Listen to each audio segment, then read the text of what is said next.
হায় বাংলাদেশ, আহা হামজা চৌধুরী। এই ম্যাচটা বাংলাদেশ হেরেই গেল।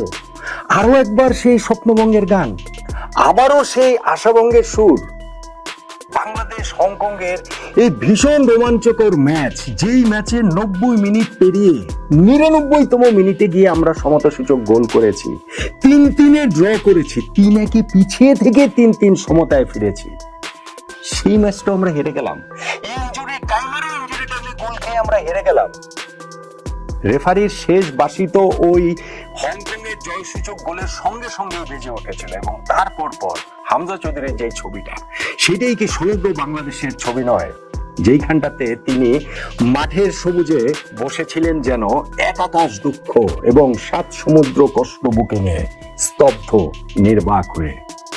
গ্যালারির 22,000 দর্শক এবং টেলিভিশন পর্দায় মোবাইলের স্ক্রিনে চোখ সেটে রাখা আরো কোটি কোটি বাংলাদেশের ফুটবল প্রেমী দর্শকদের ওই একই অনুভূতি ছিল। এই ম্যাচটা আমরা কিভাবে হারলাম, কিভাবে? আমার ব্যক্তিগত একটা দায় স্বীকারের ব্যাপার রয়েছে। গতকাল এই ম্যাচটি হয়েছে, এরপর নটনমানে আমরা এই ভিডিওটা করতে পারিনি।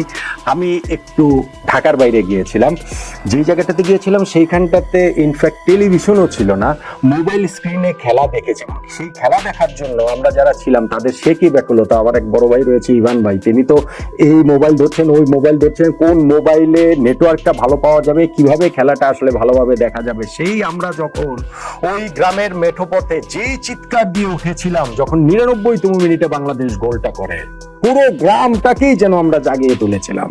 পুরো বাংলাদেশটাই ওই সময় জেগে উঠেছিল, ফুটবল আনন্দে জেগে উঠেছিল।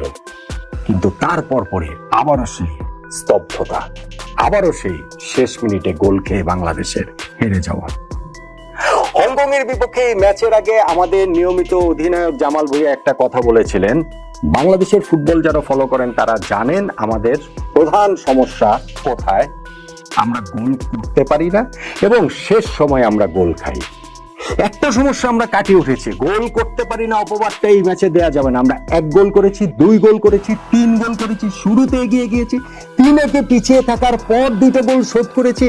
আমরা 99তম মিনিটে গিয়ে আমরা গোল শোধ পর্যন্ত করেছি, কিন্তু ওই যে শেষ সময় যে গোল খাওয়া, সেই রোগটা তো আমাদের আর সারল না। 101তম মিনিটে গোল খেয়ে তাই আমরা ম্যাচটা হেরে গেলাম। তবে জামালের এই কথার সঙ্গে আমি আরেকটা জিনিসও অ্যাড করতে চাই। বাংলাদেশ ফুটবলে আরো একটা সমস্যার দিকে বোধ হয় সবার নজর দেওয়ার সময় এসেছে। আমাদের কোচ হাবিয়ের কাবরেরা, বাংলাদেশের জামাল ভুঁইয়া, সমিত সোম, ফাহমিদুল ইসলাম, জায়ান আহমেদ, পৃথিবীর এই যে বিভিন্ন দেশ থেকে যে ফুটবল রত্নদের এনে বাংলাদেশ ফুটবল ফেডারেশন জড়ো করছেন, বাংলাদেশ জাতীয় দলের এই ছায়াতলে এই লাল সবুজের প্রতিনিধিত্ব করার জন্য তারা যে শত শত মাইল পাড়ি দিয়ে বাংলাদেশে চলে আসেন, তাদের কাউকে একাদশে রাখেন না কোচ হাবিয়ের কাবরেরা। তাদের যে বেটার প্লেয়ার যদি বাংলাদেশের থাকে, তাহলে আর তাদেরকে এই পুরো পৃথিবী খুঁজে নিয়ে আসার প্রয়োজনটা কি? অবশ্যই তাদের চেয়ে বেটার প্লেয়ার আমাদের নাই। এবং অবশ্যই এই জামালরা যখন কালকে নেমেছেন, সমিত সোমরা যখন নেমেছেন, ফাহমিদুল জায়ানরা যখন নেমেছেন, তখন পুরো খেলার গতিপথটাই তারা পাল্টে দিতে পেরেছেন, এবং শেষ সময় এই কারণে আমরা ওই রকম ভাবে কামব্যাক করেছিলাম। কিন্তু আমাদের কোচ কাবরেরা তার ওই একগুয়ে 11 সিলেকশন, তাদের ওই ট্যাকটিক্যাল যে ফল্ট, এগুলো নিয়েই তিনি এগুচ্ছেন, এবং লাস্ট মোমেন্টে গোল খাওয়ার এই রোগ তিনি সারাতে পারছেনই না। তাহলে আসলে তার এই জায়গাটাতে কাজটা কি? তিনি কি তার নিজের কাজটা ঠিকঠাক মতো করতে পারছেন কিনা? আর কালকের এই ম্যাচটা আমরা হেরে যাওয়ার কারণে এশিয়ান কাপের মূল পর্বে ওঠার সম্ভাবনাটাও কার্যত আমাদের একরকম শেষই হয়ে গিয়েছে। হ্যাঁ, কাগজে কলমে সম্ভাবনা আছে, 4টা দল গ্রুপে রয়েছে, তার মধ্যে শীর্ষ দল এই মূল পর্বটাতে খেলবে, কিন্তু সেই 4 দলের মধ্যে আমরা 3 ম্যাচ শেষে মাত্র 1 পয়েন্ট নিয়ে সবচেয়ে শেষে রয়েছি। ভারতের সঙ্গে আমরা ড্র করেছিলাম, কিন্তু সিঙ্গাপুরের কাছে আমরা হেরে গেছি, হংকং এর কাছে আমরা হারলাম। এখন 14 তারিখে হংকং এ অ্যাওয়েতে গিয়ে আমাদের ম্যাচ রয়েছে, তারপরে হচ্ছে ওই সিঙ্গাপুর আর ভারতের বিপক্ষে আমাদের 2টো ম্যাচ রয়েছে। রেজাল্ট এখন খুব প্রবল ভাবেই বাংলাদেশের দিকে আসতে হবে। নেক্সট ম্যাচ হংকং এর বিপক্ষে বাংলাদেশের জিততেই হবে। যেইভাবে আমরা এই ম্যাচটা খেলেছি ঘরের মাটিতে, ওই ম্যাচটা হংকং এর মাঠে খেলতে পারলে আমাদের চেয়ে র্যাঙ্কিং এ অনেক এগিয়ে, কত 38 ধাপে এগিয়ে থাকা দলের বিপক্ষে যদি ভাবে খেলতে পারি, ওরকম একটা আশার জায়গা তৈরি হবে। কিন্তু যদি আমরা সেটা না পারি, তাহলে হাবিয়ের কাবরেরার পরবর্তী সময়ের কথাটাও বোধ হয় বাংলাদেশ ফুটবল ফেডারেশনকে ভাবতে হবে। বাংলাদেশ ফুটবলে একটা নবজোয়ার এসেছে, আমাদের একটা নতুন করে এই ফুটবলকে ঘিরে স্বপ্ন দেখার জায়গাটা তৈরি হয়েছে।